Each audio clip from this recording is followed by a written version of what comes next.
જીઆઈડીસીમાં જીપીસીબીના નામે બોગસ અધિકારી અને મીડિયાના રિપોર્ટર બનીને ત્રાટકેલી તોડબાજ ટોળકીનો કથિત તોડબાજીનો ખેલ 2.50 લાખના દંડની ધમકીથી ઉદ્યોગકારને દબાવવાનો પ્રયાસ એસોસિએશન પ્રમુખે પરેશભાઈ ચોટિયાએ આ કહેવાતા તોડબાજોની આકરી પૂછપરછ શરૂ કરતા આ તોડબાજ કહેવાતી પત્રકાર ટોળકીના પગ નીચેથી જમીન સરકી જૂનાગઢની જીઆઈડીસીમાં તારીખ 1/8/2026ના રોજ બપોરે બનેલી એક ચોંકાવનારી ઘટનાએ સમગ્ર ઔદ્યોગિક વિસ્તારમાં ભારે ચર્ચા જગાવી છે.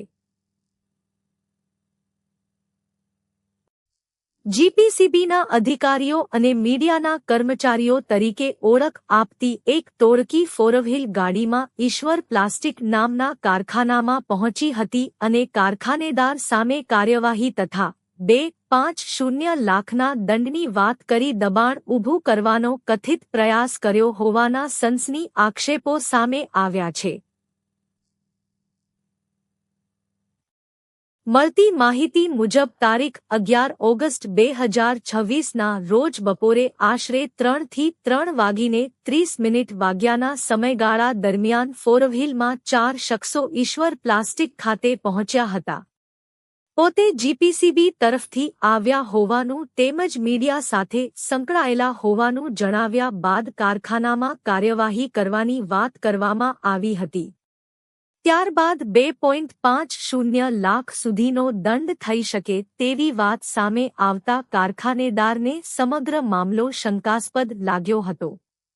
કારખાનેદારે ગભરાઈ જવાને બદલે સીધો જ જીઆઈડીસી એસોસિએશનના પ્રમુખ પરેશભાઈ ચોટિયાનો સંપર્ક કર્યો હતો.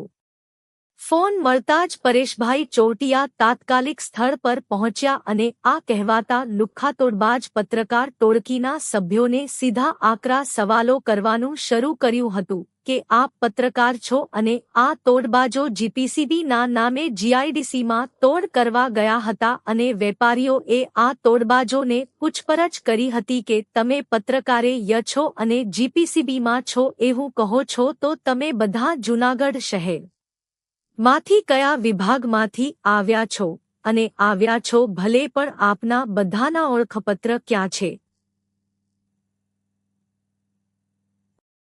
દંડની કાર્યવાહીનો અધિકાર તમને કોને આપ્યો છે ઈ કયો? એવા આકરા સવાલોનો મારો શરૂ થતા આ તોડબાજો પોપટ બની ગયા અને એક જ મિનિટમાં આ કહેવાતી તોડબાજ પત્રકારની ટોળકીએ એમણે એમના ટોપની વાત બદલી નાખી. આ તોડબાજો છે પણ એસોસિએશન પ્રમુખે ટોળકીની ઓળખ, તેમની સત્તાવાર કામગીરી, અધિકૃત ઓળખપત્ર, કાર્યવાહીનો આધાર અને 2.50 લાખના દંડ અંગે સવાલો કર્યા હતા. એક પછી એક સવાલો થતા ટોળકીની કામગીરી અંગે શંકા વધુ ઘેરી બની ગઈ હોવાનું જાણવા મળ્યું અને આ કહેવાતા તોડબાજ પત્રકારો જીઆઈડીસીમાં જીપીસીબી નામે કારખાનેદારને ડરાવીને અથવા દંડનો ભય બતાવીને કોઈપણ રીતે નાણાકીય માંગણી કરવામાં આવી હતી કે નહીં તે પણ હવે એક તપાસનો વિષય બન્યો છે. આ દરમિયાન સમગ્ર મામલે પોલીસને બોલાવવાની વાત થતાં જ ઘટનાએ અચાનક વળાંક લીધો હતો. પોલીસ આવશે તેવી વાત થતાં આ તોડબાજ પત્રકારની ટોળકીના સભ્યો ત્યાંથી મુઠ્ઠીયું વાળીને જીઆઈડીસીમાંથી રવાના થઈ ગયા હોવાનું જાણવા મળ્યું હતું. જો કે આ તોડબાજ પત્રકારની ટોળકી ખરેખર સરકારી અધિકારી કે મીડિયા પ્રતિનિધિ તરીકે સત્તાવાર કામગીરી માટે આવી હતી તો પોલીસની વાત થતાં જ સ્થળ છોડવાનું કારણ શું હતું? આ સવાલે જ સમગ્ર ઘટનાને વધુ રહસ્યમય બનાવી દીધી છે. જીઆઈડીસીમાં આંકલી અધિકારી બનીને કોણ ફરે છે?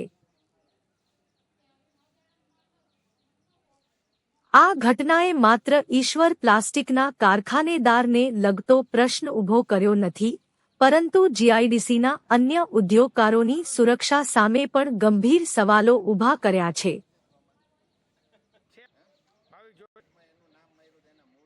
અને આ તોડબાજો પત્રકાર ટોળકી જે શ્રેફ જમાવતી હતી એ એક જ મિનિટમાં એમણે એમની વાત બદલી નાખી. આ તોડબાજો છે પણ એસોસિએશન પ્રમુખે ટોળકીની ઓળખ, તેમની સત્તાવાર કામગીરી, અધિકૃત ઓળખપત્ર, કાર્યવાહીનો આધાર અને 2.50 લાખના દંડ અંગે સવાલો કર્યા હતા. એક પછી એક સવાલો થતાં ટોળકીની કામગીરી અંગે શંકા વધુ ઘેરી બની ગઈ હોવાનું જાણવા મળ્યું અને આ કહેવાતા તોડબાજ પત્રકારો જીઆઈડીસીમાં જીપીસીબી નામે કારખાનેદારને ડરાવીને અથવા દંડનો ભય બતાવીને કોઈપણ રીતે નાણાકીય માંગણી કરવામાં આવી હતી કે નહીં તે પણ હવે એક તપાસનો વિષય બન્યો છે.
ભાવિક જો એનું નામ માર્યું તો એના મૂળ સુધી પહોંચાય ને હેડ સુધી બધું તમને આપી દઉં, મેં બધું ખાલી લીધું.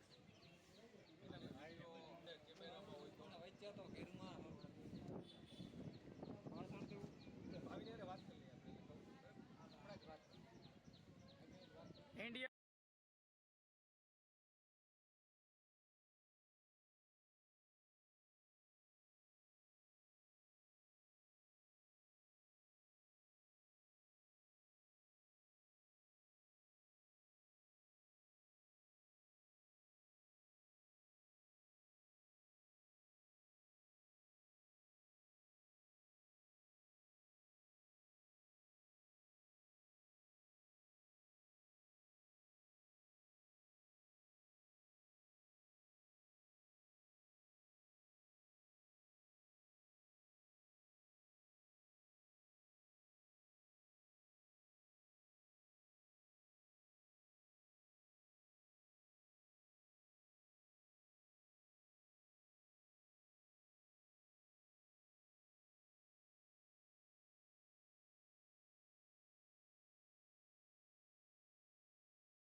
કાઢું તો ખરો ને ભાઈ ઇન્ડિયા ટીવી અહીંયા છે આપણે અસ્તિત્વમાં છે. ભાવિક જો એનું નામ માર્યું તો એના મૂળ સુધી પહોંચાય ને હેડ સુધી બધું તમને આપી દઉં, મેં બધું ખાલી લીધું.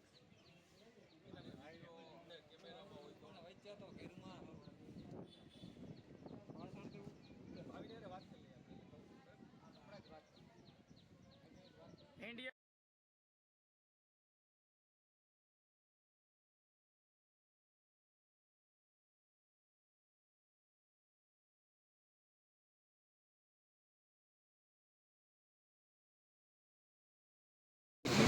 હું પરેશ ચોવટિયા, પ્રમુખ Shri factory owners association GIDC 2 Junagadh.